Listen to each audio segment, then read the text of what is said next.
Hey everyone, it's Ryder from Skip. I hope you're doing well. Important video today. 3 important things I want to talk about. First, inflation and how it's affecting business owners, especially business owners who've gotten funding, who are now trying to grow their business. Inflation is presenting a lot of challenges here. You may have the funding in your bank account, but you can't grow because of inflation. There's a few extreme examples. $10 toothpaste. So I'll talk about what that may mean for business owners. The second, the latest on SBA funding, including a brand new report published yesterday on the PPP program. I know many of you view a PPP as so 2021, but there's some interesting findings in this report. I will give a very quick update on what the Office of the Inspector General just published yesterday. Especially important if you took PPP loans. And the third point today on EIDL funding, a quick update there. You know, I had the pleasure of talking to 3 small business owners on Friday. A common theme when it came to EIDL funding was determination, resilience, sticking with it. So if you're the 20 or 30% of folks, according to our data, who are still waiting for EIDL increases, EIDL reconsiderations, don't give up. I will speak briefly to that. Most importantly, thanks for tuning in. I really appreciate all of your support. If you're new, consider subscribing, turning on the alerts. And if you appreciate the research our team does, give this video a like. It really helps us. Of course, the major news is about the Russian-Ukraine war. I've talked about this a little bit, especially because I spent time in the former Soviet Union, including in the Republic of Georgia during the last invasion. It didn't get as bad as this, so I just hope there's a peaceful resolution soon. But besides that, there is a lot of economic news. The Dow is falling, the stock market is struggling because of war, because of other factors as well. And of course, inflation, higher gas prices, gas is over $100 a barrel, and prices are going up in general. So my first question to all of you watching today is, if you are an entrepreneur, small business owner, whatever the case may be, is inflation directly affecting your business? If so, what are you doing or thinking about doing to try to improve things? Would love to hear in the comments today, because tomorrow we are doing a YouTube live at 1 p.m. PST, 4 p.m. Eastern.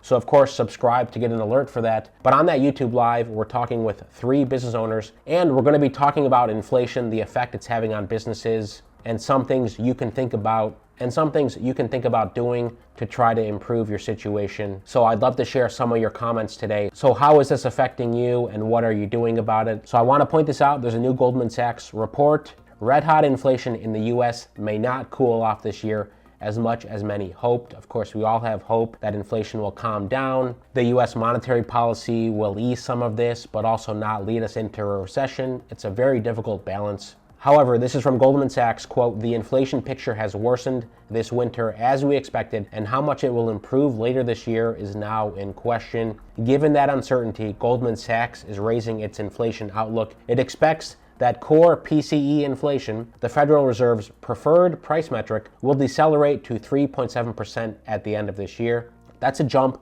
from the previous forecast of 3.1% and almost double the Fed's goal of 2%.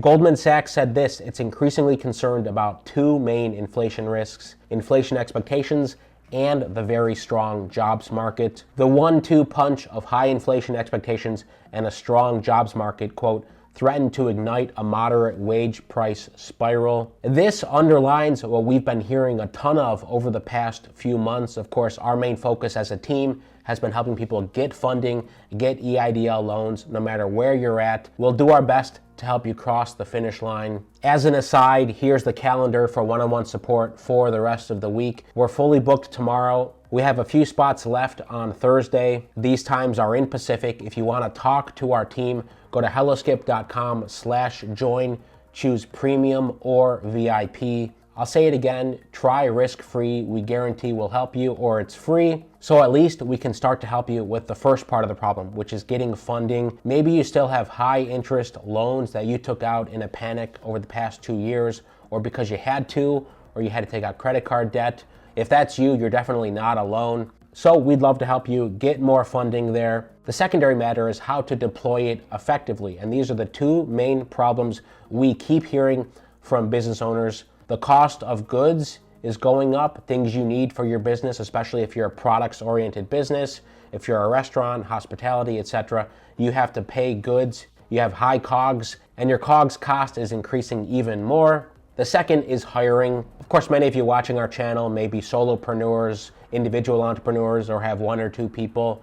But a lot of you, we've heard, are trying to bring on more people and are having a really difficult time because of the jobs market and because of what people are expecting. They're expecting much higher wages depending on the industry. And so even if you're able to get an extra 100K, an extra 500K, extra $1 million, with the idea that you're going to use it to grow your business, well, that usually comes down to 2 things. Number 1, people, and number 2, maybe paid marketing or paying other services to help you grow. But it usually comes down to people, and I know many of you are struggling finding talent, finding the people that you need to grow your business. So leave a comment if that's affecting you and what you're thinking about doing about it. We'll talk about it in depth tomorrow, and we'll also talk about marketing. By the way, we are starting to help businesses market more, build their websites, get more traffic online, so you can reach more people organically and through paid. We've got a lot more of that coming on the Skip website. I'll say more about that later. Briefly on the PPP, first question, did you receive PPP? And has it already been forgiven? Well, 90% of folks have had their PPP loans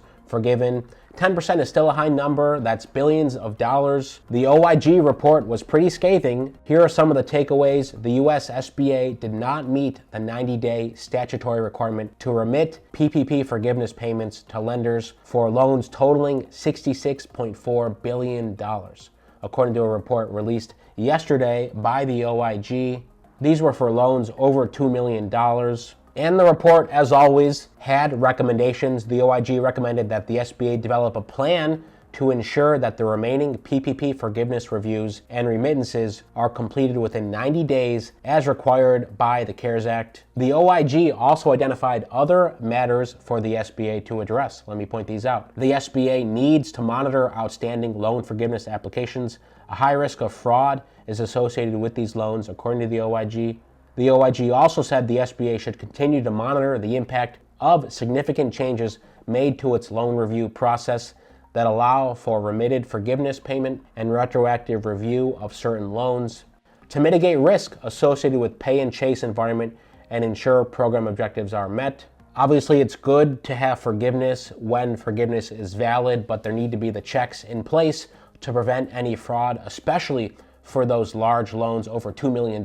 I don't think anyone watching this channel got a PPP loan over $2 million, but if you did, drop it in the comments if you've already been forgiven or you're still waiting. I know many of you watching have gotten the full $2 million EIDL loan, not forgivable, but it's been amazing to hear more and more EIDL approvals, especially over the past few weeks. EIDL approvals, we had Jay on last Friday, followed by Ali, then followed by Pam. They all had long EIDL processes. They all reached out to our team. I actually didn't know that prior to the webinar that they had used our service. It was just a coincidence. So I really appreciate the kind words. But we help them navigate and get funding. Jay's still waiting for even more money that he's eligible for.